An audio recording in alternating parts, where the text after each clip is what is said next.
Assalamualaikum warahmatullahi wabarakatuh. Selamat pagi pemirsa Trans 7. Khazanah, ensiklopedia Islam dunia pagi ini kembali hadir ke hadapan Anda untuk berbagi informasi Islami. Semoga menginspirasi dan menjadi motivasi aktivitas Anda hari ini. Pemirsa Khazanah, hari ini hari Selasa. Kita telah memasuki tanggal 8 Muharram. 2 hari lagi kita akan memasuki tanggal 10 Muharram atau yang juga disebut dengan Hari Asyura. Pada Hari Asyura inilah hari yang dianjurkan Nabi SAW agar kita berpuasa. Puasa pada Hari Asyura ini benar-benar luar biasa.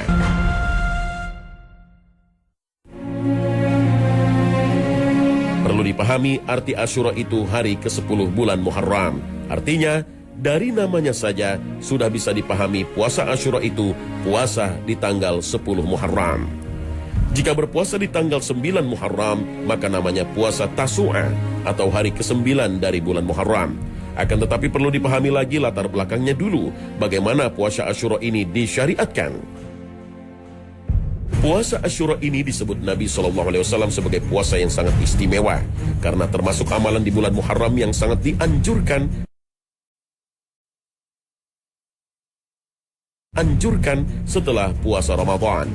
Nabi SAW bersabda, puasa yang paling utama setelah puasa Ramadan adalah puasa pada bulan Allah, Muharram. Sementara solat yang paling utama setelah solat wajib adalah solat malam. Hadis riwayat Muslim. Puasa Asyura ini menjadi salah satu amalan di kalangan kaum jahiliyah penduduk Makkah. Dan saat itu Rasulullah SAW juga berpuasa di hari Asyura atau hari 10 Muharram. Namun beliau tidak mewajibkan para sahabatnya. Ketika berhijrah dari Makkah menuju Madinah, Rasulullah SAW bertemu kaum Yahudi Madinah. Beberapa di antara mereka adalah Ahlul Kitab karena mereka mengimani kitab Taurat dan ajaran Nabi Musa alaihissalam. Kaum Yahudi merayakan peristiwa penyelamatan kaumnya dari kejaran Fir'aun dengan cara berpuasa. Puasa ini mereka tunaikan hingga tahun pertama hijrah, sehingga ketika Rasulullah SAW tiba di kota Madinah, beliau berjumpa dengan bani kaum Yahudi yang sedang berpuasa Asyura. Lalu Rasulullah SAW bertanya kepada mereka, "Mengapa kalian berpuasa di hari ini?" Mereka menjawab, "Kami berpuasa karena di hari inilah hari kemenangan Musa atas Fir'aun. Nabi Musa bersyukur atas mukjizatnya itu, maka kami pun turut bersyukur dan berpuasa." Mendengar jawaban itu, Rasulullah SAW bersabda kepada para sahabatnya, "Kalian lebih berhak terhadap Musa daripada mereka, orang Yahudi. Karena itu berpuasalah." Puasa Asyura memang mulanya menjadi puasanya kaum Yahudi. Namun yang harus menjadi perhatian, kaum Yahudi yang bertemu dengan Rasulullah SAW tergolong sebagai umat ahli kitab. Mereka mengimani kitab Taurat dan teguh pada ajaran Nabi Musa alaihissalam. Berpuasa di hari Asyura menjadi bentuk pengagungan atas kuasa Allah yang menyelamatkan Nabi Musa alaihissalam dan kaumnya. Peristiwa terbelahnya Laut Merah menjadi bukti kuasa Allah. Mukjizat Nabi Musa alaihissalam ini menjadi pelajaran betapa kesombongan berujung pada kebinasaan.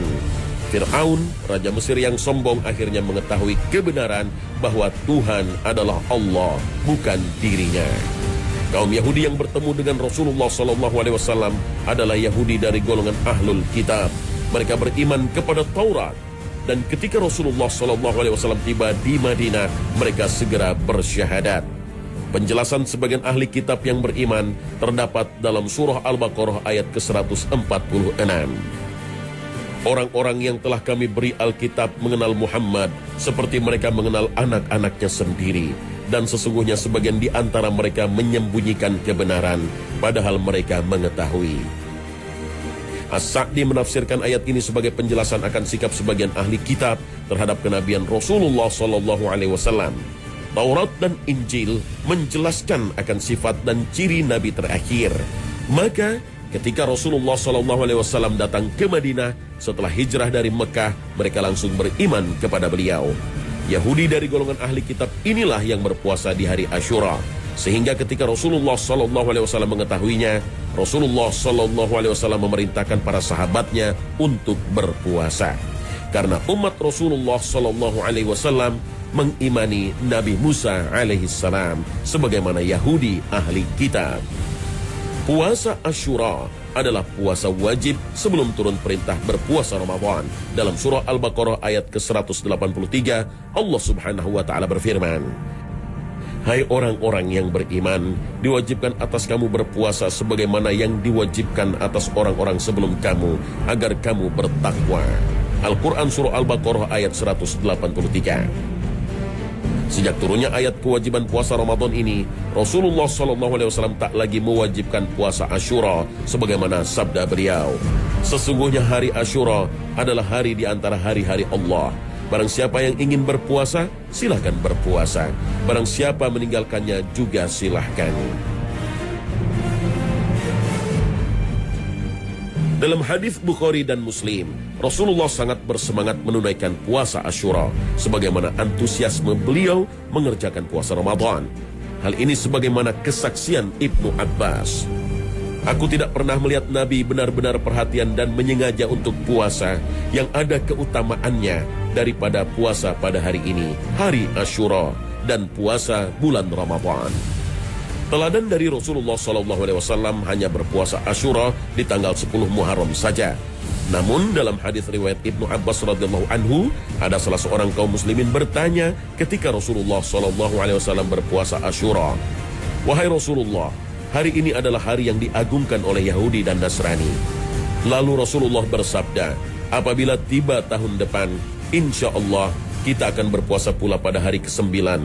Lalu Ibnu Abbas berkata, "Belum sampai tahun depan, Nabi SAW sudah meninggal dunia." Berdasarkan hadis ini, maka umat muslim disunnahkan juga berpuasa di tanggal 9 Muharram. Hal ini untuk membedakan puasa umat muslim dengan bangsa Yahudi dan Nasrani. Puasa di hari 9 Muharram disebut puasa Tasu'a. Maka berpuasa Asyura memiliki 3 waktu pelaksanaan.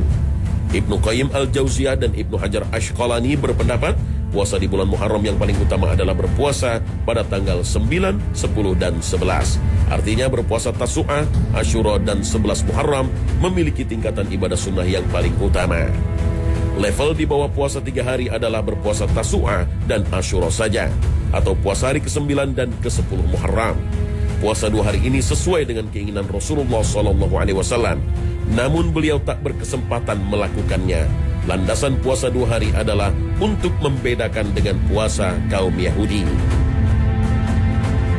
Dan tataran paling rendah dalam ibadah sunnah adalah berpuasa hanya di hari Asyura saja. Dasar pelaksanaan hadis ini adalah teladan langsung dari Rasulullah Sallallahu Alaihi Wasallam. Namun di antara 3 tingkatan puasa di bulan Muharram yang paling utama adalah puasa Tasu'a dan Asyura, yaitu berpuasa di tanggal 9 dan 10 Muharram. Wallahu a'lam.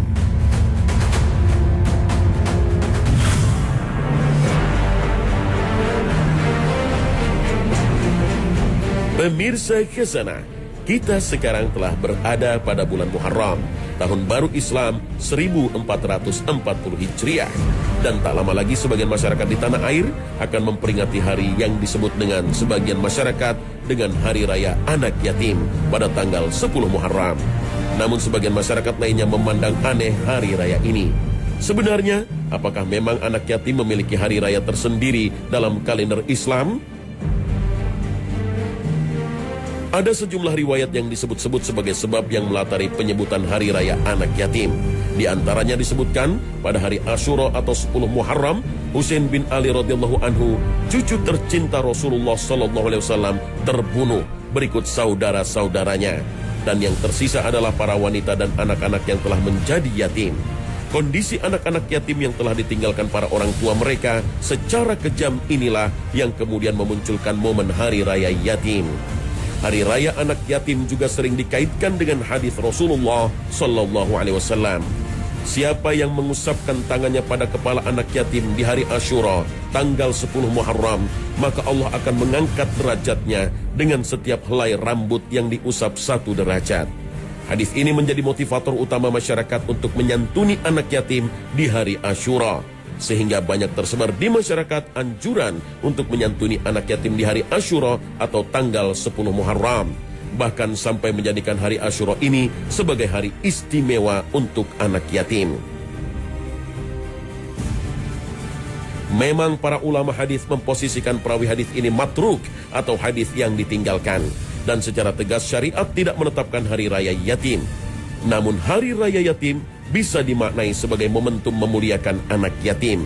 Hanya saja tentunya umat Islam jangan sampai salah mengerti, sehingga terjebak dengan kebiasaan yang tidak baik. Misalnya menyantuni anak yatim hanya pada 10 Muharram saja dan mengabaikan mereka di hari-hari lainnya. Ini tidak benar, karena Rasulullah SAW menganjurkan agar menyantuni anak yatim itu tidak dibatasi waktu, kapanpun dan dimanapun anak yatim hendaknya terus disantuni. Bahagiakanlah anak yatim setiap saat, tidak perlu mengkhususkan waktu tertentu. Senangkan dan hilangkan kesusahan mereka agar mendapat keutamaan dekat dengan Rasulullah SAW di surga kelak. Saya dan orang yang menanggung hidup anak yatim seperti dua jari ini ketika di surga. Beliau berisyarat dengan jari telunjuk dan jari tengah, dan beliau memisahkannya sedikit. Hadis riwayat Bukhari. Fenomena lain yang juga terkadang kita dapati di sebagian masyarakat muslim di tanah air, bahwa anak yang ditinggal orang tuanya sejak kecil mendapat santunan karena anak itu memang menjadi yatim, tapi sampai usia sekolah menengah masih mendapatkan jatah santunan dari kepanitiaan atau lembaga-lembaga bantuan. Hal ini tentu menimbulkan tanya, apakah anak yatim yang memasuki usia sekolah menengah atas itu masih disebut yatim dan berhak menerima santunan? Sebenarnya, apakah batasan anak yang ditinggalkan orang tuanya disebut yatim? Perlu diperjelas bahwa anak yatim adalah anak laki-laki maupun perempuan yang ditinggal mati ayahnya sebelum baligh atau dewasa. Artinya, anak kecil yang ditinggal mati ibunya sebelum baligh atau dewasa tidak termasuk anak yatim. Sebab kata yatim dalam bahasa Arab terambil dari kata yatmu yang artinya terpisah dan sendiri. Maksudnya, terpisah dari orang yang mencarikan penghidupan untuknya, sebab sang ayahlah yang bertanggung jawab mengusahakan penghidupan baginya. Di negeri kita ada istilah yatim piatu, yaitu anak yang ditinggal mati kedua orang tuanya sekaligus sebelum ia baligh. Keadaannya tentu lebih membutuhkan santunan, baik penghidupan, kasih sayang, perawatan maupun pendidikan. Adapun istilah piatus saja, yaitu anak yang ditinggal mati ibunya, ia tidak termasuk yatim yang dibahas syariat, lantaran ia masih mempunyai penanggung biaya penghidupannya, yaitu ayahnya. Lalu kapan anak-anak yatim itu hilang predikat yatimnya? Atau kapan mereka tak lagi bisa disebut yatim? Tentunya, jika anak-anak kecil yang ditinggal mati ayahnya atau kedua orang tuanya itu telah menginjak dewasa, maka hilanglah status yatim bagi anak itu. Rasulullah SAW bersabda, tidak ada keyatiman setelah baligh. Hadis riwayat Abu Daud. Lalu dari mana kita mengetahui anak-anak yatim itu telah dewasa? Patokan utama anak telah mencapai usia baligh jika anak laki-laki ditandai dengan mimpi basah, yaitu jika seorang anak telah mengeluarkan mani, baik melalui mimpi atau karena sebab lainnya. Sedangkan yang menandai dewasanya anak perempuan adalah saat ia telah mengalami haid. Dalam bahasa kedokteran, baligh diartikan sebagai berfungsi dan matangnya organ reproduksi. Keterangan ini berdasarkan firman Allah Subhanahu wa Ta'ala. Dan apabila anak-anakmu telah sampai hulm atau ihtilam, maka hendaklah mereka meminta izin, seperti orang-orang yang sebelum mereka meminta izin. Al-Quran Surah An-Nur ayat 59. Tetapi sebagian masyarakat tetap merasa kesulitan menentukan usia dewasa bagi anak-anak, karena membicarakan masalah organ vital masih dipandang tabu, terlebih jika yang mengamati bukan kerabat dekat.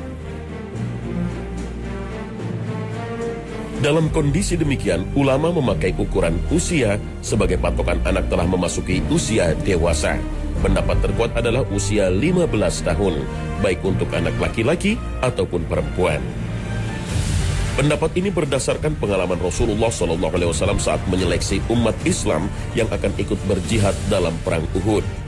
Rasulullah SAW melarang Ibnu Umar radhiyallahu anhu untuk turut serta berperang karena usianya masih 14 tahun. Tetapi Rasulullah SAW mengizinkan Ibnu Umar ambil bagian dalam perang Khandaq karena saat itu dia telah berusia 15 tahun. Biasanya di usia itu anak-anak sudah memasuki jenjang sekolah menengah atas atau SMA. Artinya usia SMA itu termasuk usia dewasa. Artinya anak yatim yang sudah memasuki jenjang SMA sudah tak lagi melekat predikat yatim pada dirinya. Dia sudah tidak lagi menjadi anak yatim. Lalu bagaimana cara menyantuni anak yatim seperti yang dituntunkan dalam syariat agama? Cara terperinci Nabi Muhammad SAW tidak memberi contoh bagaimana cara menyantuni anak yatim. Yang jelas, cara menyantuni anak yatim itu adalah dengan memuliakan, memperhatikan, memberi kasih sayang, memenuhi kebutuhan hidupnya, makan, minum, pakaian, tempat tinggal, pendidikannya, kesehatannya, dan segala sesuatu yang diperlukannya agar menjadi anak yang soleh, mandiri, dan berguna. Rasul memang pernah menyebut cara mengasihi anak yatim dengan cara membelainya. Sebagaimana diriwayatkan dari Abu Hurairah bahwa ada seorang laki-laki yang mengadukan kekerasan hatinya kepada Rasulullah SAW. Maka beliau bersabda, usaplah kepala anak yatim dan berilah makan orang miskin. Hadis riwayat Ahmad. Menurut hadis ini, mengusap kepala anak yatim dan memberi makan orang miskin mempunyai pengaruh yang sangat baik pada diri seseorang karena dapat melembutkan hati yang keras. Dalam prakteknya, kedua hal tersebut dilakukan dengan penuh keinsyafan hati secara natural, tidak dibuat-buat atau dipaksa-paksakan. Mengusap kepala anak yatim adalah simbol atau cara menunjukkan empati dan kasih sayang, bukan ritual yang harus dilakukan. Sudah barang tentu yang diusap adalah kepala anak yatim yang belum dewasa. Adapun orang laki-laki membelai rambut anak yatim perempuan yang sudah menginjak usia remaja adalah dilarang karena menimbulkan fitnah. Wallahu a'lam.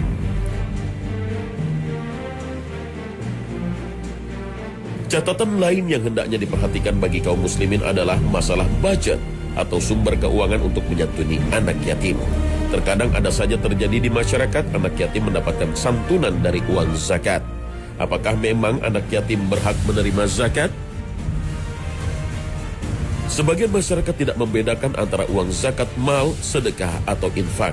Padahal sumber ini berbeda penyalurannya. Anak yatim tidak berhak menerima zakat karena tidak termasuk 8 golongan yang disebut Al-Quran sebagai penerima zakat.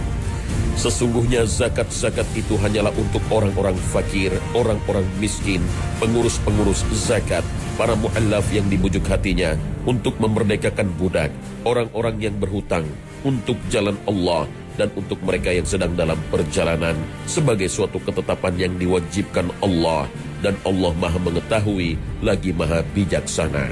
Al-Quran Surah At-Taubah ayat 60. Akan tetapi jika ada anak yatim yang memenuhi salah satu dari kriteria dalam surat At-Taubah ini, misalnya dia yatim fakir atau miskin, maka dia berhak menerima zakat, bukan sebagai yatim, tapi sebagai fakir. Anak yatim berhak menerima santunan dari selain zakat, misalnya infak atau sedekah, karena zakat memiliki aturan baku yang khusus, sehingga tidak boleh keluar dari aturan tersebut, termasuk diantaranya adalah aturan penerima zakat.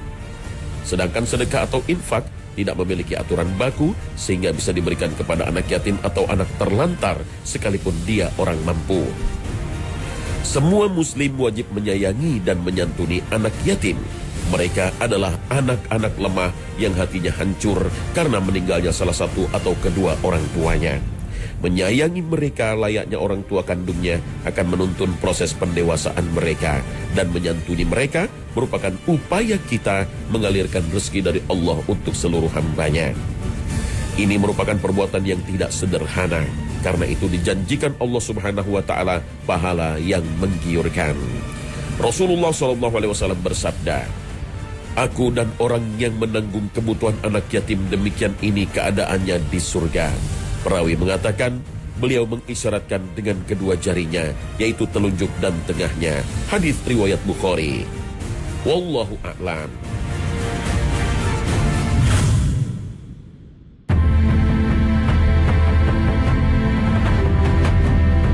Pemirsa, akan muncul seekor binatang dari perut bumi. Binatang ini bisa bicara dan akan memberi cap pada setiap orang. Bagaimana hal itu terjadi? Selain itu akan muncul pula asap tebal yang menyelimuti bumi. Ini asap yang berbahaya, sekaligus menandai detik-detik datangnya kiamat. Jangan kemana-mana, Khazanah akan segera kembali sesaat lagi.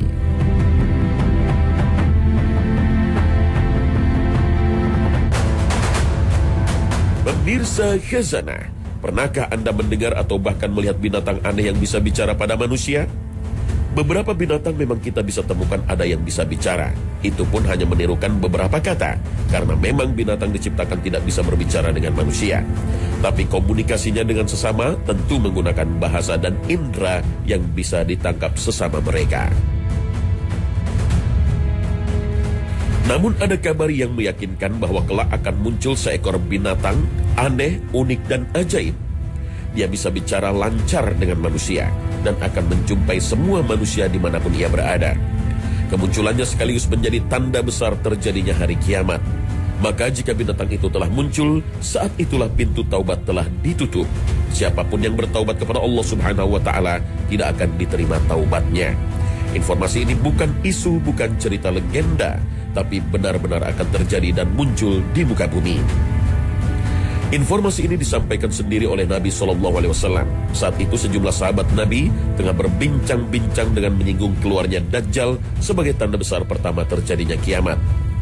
Abdullah bin Amru mendengar perbincangan itu tidak berkomentar karena ia telah mendengar langsung sebuah hadis Nabi SAW yang telah ia hafal dan tidak dilupakan, bahwa Rasul SAW bersabda, tanda yang pertama kali muncul adalah terbitnya matahari dari barat dan munculnya binatang bumi kepada manusia di waktu duha. Apapun dari keduanya mendahului yang lain, maka yang lain menyusul tidak lama kemudian. Hadis riwayat Ahmad, Muslim, Abu Daud, dan Ibnu Majah. Al-Hafiz Ibnu Hajar memperkirakan binatang bumi tersebut akan muncul pada hari terbitnya matahari dari barat. Ketika matahari terbit dari barat, tertutuplah pintu taubat. Maka keluarnya binatang bumi tersebut akan mengungkap seluruh manusia, siapa di antara mereka yang mukmin dan siapa yang kafir. Apakah matahari terbit dari barat dahulu, ataukah munculnya binatang yang bicara? Yang jelas munculnya salah satu dari keduanya yang lebih dahulu menjadi tanda ditutupnya pintu taubat oleh Allah Subhanahu wa Ta'ala. Binatang yang bisa bicara yang telah dijanjikan Allah akan keluar di akhir zaman ini tidak diketahui persis seperti apa. Al-Quran hanya menyebutnya Dabbatul Ard atau binatang bumi. Namun sebuah riwayat menyebutkan binatang itu berbulu panjang, berbulu roma pendek dan halus, dan mempunyai beberapa kaki. Bentuknya besar, tapi tidak ada keterangan seberapa besarnya. Wallahu a'lam. Cukup bagi kita untuk meyakini saja bahwa binatang bumi benar-benar akan keluar menjelang hari kiamat nanti berdasarkan firman dari Allah. Dan apabila perkataan telah jatuh atas mereka, kami akan mengeluarkan seekor binatang melata dari bumi yang akan mengatakan kepada mereka bahwa sesungguhnya manusia sudah tidak yakin kepada ayat-ayat kami. Al-Quran Surah An-Naml ayat 82. Lalu apa yang dilakukan binatang ini saat muncul menjelang hari kiamat? Sejumlah sumber menyebutkan binatang itu akan bicara pada manusia bahwa sesungguhnya manusia sudah tidak yakin dengan ayat-ayat Allah. Dia akan memberikan tanda-tanda atau cap di tiap-tiap wajah manusia. Tanda-tanda itu akan membuat wajah orang mukmin bercahaya dan akan menggelapkan wajah orang-orang kafir. Siapapun akan dijumpai oleh binatang itu, bahkan orang-orang yang berada di masjid yang paling terjaga dan terhormat, yaitu Masjidil Haram. Ia tidak akan berhenti dari kejaran mereka. Ia akan memekik bersuara antara makam Ibrahim dengan Hajarul Aswad Ka'bah sambil menebarkan tanah dari kepalanya. Kemudian ia menghadap ke timur dan mengeluarkan suara keras yang melampaui segala pencurunya. Kemudian ia menghadap ke barat dan melakukan hal yang sama. Hal itu menyebabkan manusia terpisah darinya secara bersama-sama, cerai-berai dan dengan berkelompok. Sedangkan satu kelompok dari kaum muslim akan tetap bersiteguh dan mereka telah mengetahui bahwa ia adalah binatang Allah, sedangkan mereka tidak akan dapat mengalahkan Allah. Binatang bumi ini akan memberi tanda pada muka orang mukmin sehingga ia menjadi terang seperti bintang. Binatang tersebut akan berjalan di muka bumi yang tidak dapat dikejar oleh siapapun, serta tidak seorang pun yang dapat melarikan diri menghindarinya. Bahkan sekalipun ada seorang laki-laki berlindung dengan melakukan sholat, maka binatang itu tetap akan datang dari belakangnya dan berkata, "Hai fulan, mengapa baru sekarang kamu sholat?" Lalu ia memberi tanda pada mukanya dan pergi. Maka sebelum terlambat, benahi diri kita, pertebal bekal kita, dan perkuat keimanan kita untuk menyongsong datangnya waktu munculnya binatang melata yang bisa bicara pada manusia dan akan menandai setiap orang apakah seseorang itu beriman atau tidak. Wallahu a'lam.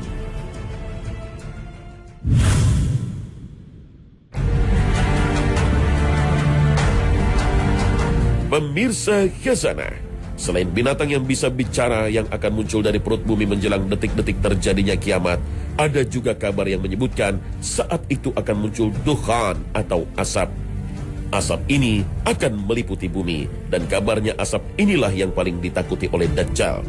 Pencantuman ad-dukhan yang artinya asap sebagai nama surat ke-44 dalam Al-Quran mengindikasikan seriusnya ancaman ini akan datang pada umat Nabi Muhammad SAW sebagaimana disebutkan dalam Al-Quran.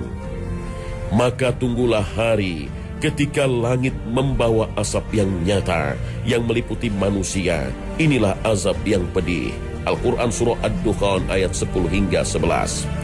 Imam Tabrani menyebutkan peringatan Rasulullah SAW tentang ad-dukhan atau asap ini bersanding dengan bahaya dabbah atau binatang melata yang keluar dari perut bumi dan Dajjal.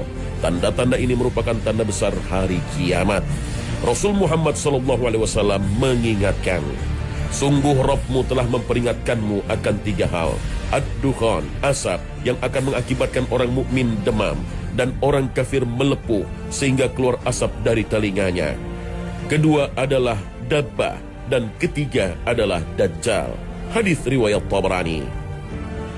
Penyebutan hadis secara urut ini mengindikasikan tahapan-tahapan dari 3 tanda-tanda kiamat besar tersebut.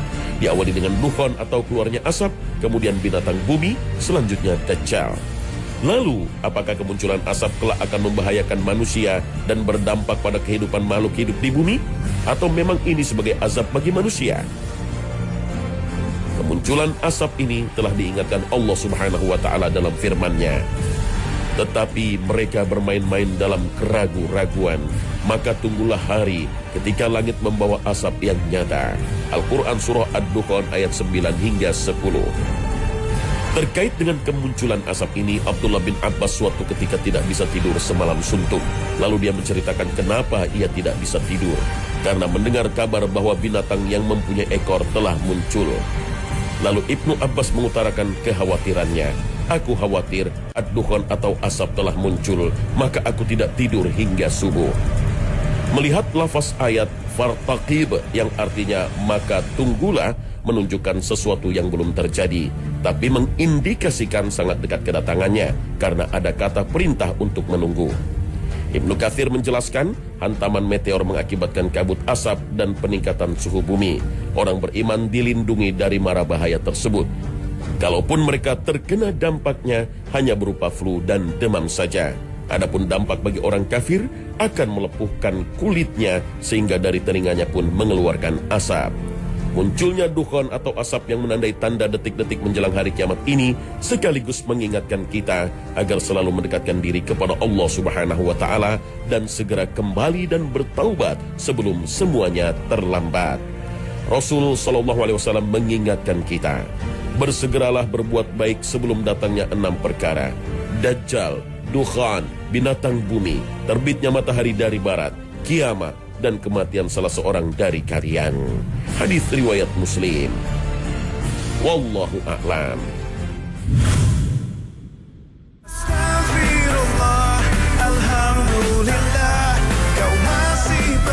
Nah, pemirsa, sampai di sini akhir perjumpaan kita hari ini. Semoga Allah Subhanahu wa Ta'ala senantiasa memberikan hidayah dan taufiknya kepada kita. Amin ya rabbal alamin. Terima kasih atas perhatian Anda. Wassalamualaikum warahmatullahi wabarakatuh.